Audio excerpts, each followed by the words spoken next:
8.4 million pesos. Yun yung kinita ko as a virtual bookkeeper sa loob ng 4 na taon. Walang experience sa foreign client, walang CPA license. Kung isa kang mami na gustong matuto paano makapag-work from home, ituturo ko sa inyo kung paano kayo magiging virtual bookkeeper para makapag-earn kayo in dollars nang hindi na kailangan pang mag-abroad at magkaroon ng stable na income kahit dito lang sa bahay kasama ang pamilya ninyo. Tara, simulan na natin. Step number 1, aralin ang bookkeeping base. Una, at ito yung pinakamalaking misconception na naririnig ko. Kailangan po ba maging CPA para maging bookkeeper? Hindi. Malaki ang pagkakaiba ng bookkeeper sa accountant. Ang bookkeeper, ang trabaho niya ay i-record ang financial transaction ng isang business araw-araw. Yung income, yung expenses, i-categorize, i-reconcile sa bank at credit card statement, yun ang bookkeeping. Hindi tax filing, yun, accountant na yun. Kaya huwag mong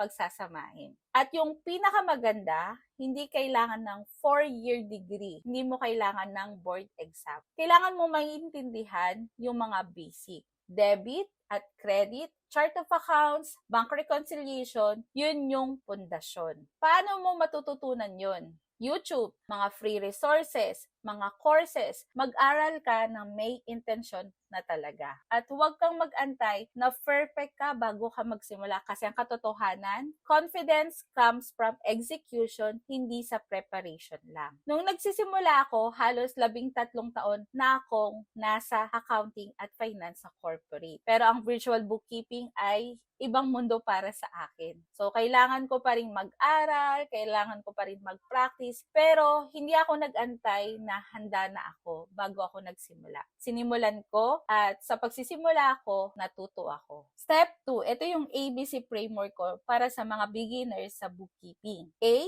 access to accounting software. B, bank statement. C, credit card statement. Yun ang 3 bagay na palagi mong kakailanganing hawakan bilang virtual bookkeeper. Kaya kailangan mo silang maintindihan. Una, sa software. Yung pinaka-common na ginagamit ng mga foreign clients ay QuickBooks Online at Xero. Pag naghahanap yung isang US, UK, or Canadian business owners ng bookkeeper at nakita kanila sa online job PH o sa Upwork, yung una nilang tinitingnan sa job description is knowledgeable in QuickBooks or Xero certified. Magsisimula kang aralin. Paano mo siya matututunan? Pwede kang mag-sign up ng mga free accounts sa QuickBooks o sa Xero. Mag-explore ka. May mga sample companies na built-in na pwede mong pag-practicean. Hindi mo kailangan bumili ng malaking training agad. Simulan mo sa mga libreng access. Sabay-sabay mong aralin habang naghahanap ka ng client. Yung certification, hindi required palagi, pero malaking tulong. Nagbibigay siya ng credibility sa profile mo at dito sa panahon ngayon, maraming mga Pilipino na nag-o-offer ng QuickBooks at Xero certification training. Accessible na talaga. At yung B at C sa framework, yung bank statement at credit card statement, dito ka magka-categorize at magre-reconcile. Dito mo i-check kung tama ba yung nasa book. Ito yung puso ng bookkeeping. Pag familiar ka na sa 3 ito, yung software, yung bank statement, yung credit card statement, handa ka nang magsimula. Step number 3, mag-apply. Huwag hantayin na perfect ka. Ito yung mahirap para sa maraming tao, ang mag-apply. Kasi yung common na narinig mo sa sarili mo na hindi pa ako ready, kukunin ko pa yung isa ko pang certification tapos mag-a-apply na talaga ako. Promise. Kilala ko yung feeling na yun kasi naranasan ko talaga siya. Pero alam mo kung ano ang nangyari sa first client ko? Nahanap ko siya sa online job PH. 3 buwan akong nagpadala ng application araw-araw bago ako natanggap. Hindi ako sumuko. At nung natanggap na ako, walang malalim na interview. Email lang. Sinasabi doon sa email, can you start on Monday? Akala ko nga scammer nung una Pero legit siya at yun yung simula ng lahat. So, yung platform na nire-recommend ako para sa mga beginners ay Online Job PH na libre lang mag-apply. So, marami ditong mga direct clients. Upwork naman, medyo mas competitive sila pero usually mas mataas ang rate. At yung tip ko sa Upwork, hanapin mo yung mga direct client. Huwag palagi ang agency. Kasi pag direct yung client mo, mas mataas yung rate at mas malinaw ang communication at mas mabilis kang lumalago bilang professional. Ngayon, yung tungkol sa cover letter, ito yung pinakamalaking pagkakamali ng karamihan. Yung typical na cover letter is ganito eh. Hi, ma'am, sir, I graduated from BS Accountancy. I have experience from this and this. All about you. All about your credential. Pero yung natuklasan ko, hindi yun yung nakaka-attract ng mga client eh. Ang client, kapag naghahanap siya ng bookkeeper, meron siyang problema na gusto niyang masolusyonan. Kaya ang cover letter mo, dapat hindi about sa'yo. Dapat about sa kanya. About sa problema niya. Dapat nagtatanong ka. Ilan ba yung bank accounts mo? May existing bookkeeper ka ba? Anong software yung ginagamit mo? Kapag nagtatanong ka kasi, ang tingin sa'yo ng client, ito ay isang taong tunay na interesado talaga sa business ko.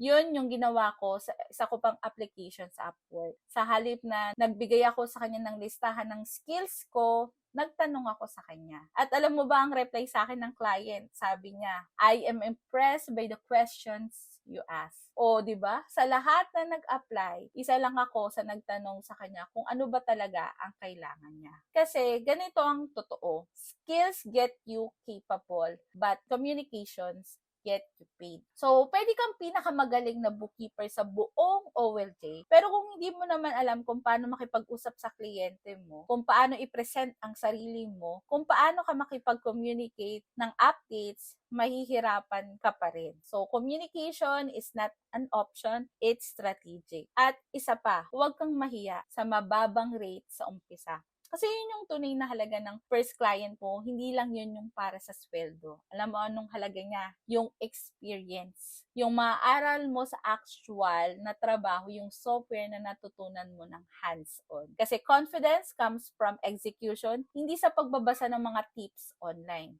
Serve from a place of help, hindi mula sa desperation. So, pagdating mo sa isang client, hindi dapat yung iniisip mo ay, kailangan ko itong ma-close, kailangan ko itong makuha. Dapat yung iniisip mo is, paano ko ba matutulungan ng taong ito? Yun yung pagkakaiba, nararamdaman yun ng client. So, to recap, 3 bagay lamang ang dapat mong tandaan. Una, aralin mo yung bookkeeping basic.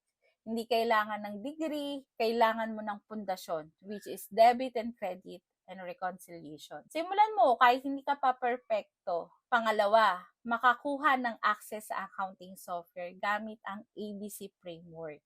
A is for the accounting software, B is for the bank statement, C, credit card statement. Yung 3 bagay na palagi mong gagamitin sa mga client. Pangatlo is mag-apply na sa online job PH, sa Upwork. Huwag nang hintayin yung perfect na timing. Gumawa ka ng cover letter na nagtatanong at hindi nagpapabida. At serbisyohan mo yung mga kliyente mo mula sa lugar na tunay na pagtulong. Hindi yung mula sa takot. Kasi alam mo, nung sinabi ko sa sarili ko nung nagsisimula ako na confident comes from execution, yun yung pinaka nagbago ng lahat para sa akin. Hindi ang kahit ilang certificate, hindi yung pagiging perfecto. And that's it. Kung may mga tanong ka, mag-comment ka sa baba ng video na ito at binabasa ko po yan lahat. See you on the next video. Bye-bye!